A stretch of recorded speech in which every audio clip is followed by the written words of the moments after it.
Dr. Casper here, and welcome to The Political Scientist. If we look at how the elections were conducted, to be quite honest, from here in the diaspora, we see that a lot of people saw Kenya's election as a coming-of-age election.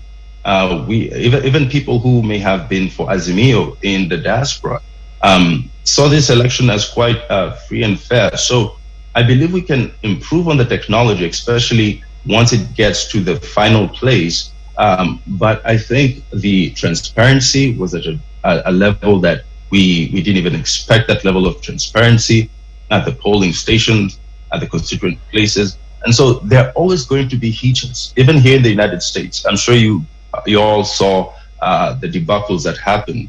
I don't want to say there's a completely perfect election that is held. And so I don't think we should more or less give up on the system or say the system is in error.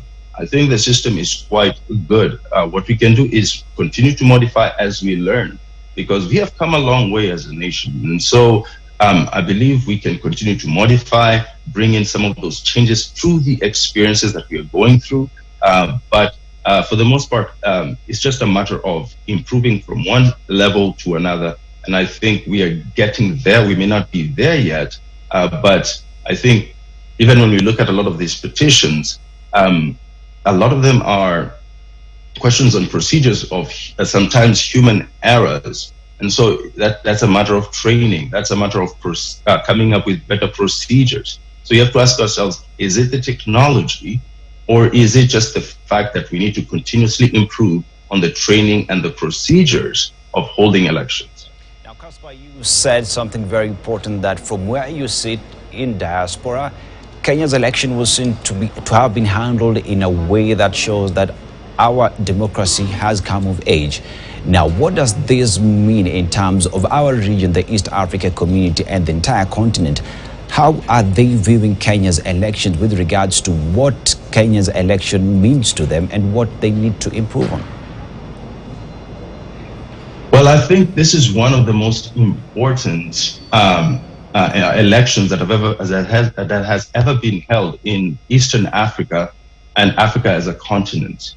I think this election has shown that somebody can actually go against an establishment and win in Sub-Saharan Africa, in the sense that he was going against a former prime minister, a sitting president who is highly involved in the system, and the Iron Lady. And so he's been able to win is quite significant. And I think we will become a standard.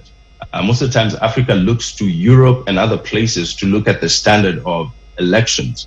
And I think Kenya is starting to become the standard in terms of how elections are held. I mean, this election was very close. And as you know, close elections lead to conflict in this part of the world usually. And so to have such a close election, to go first to the courts and not to the streets, I think this has broadened and built credibility. And I think Ruto right now, what President-elect Ruto, what he's trying to do right now is create legitimacy. And we see he already has regional legitimacy.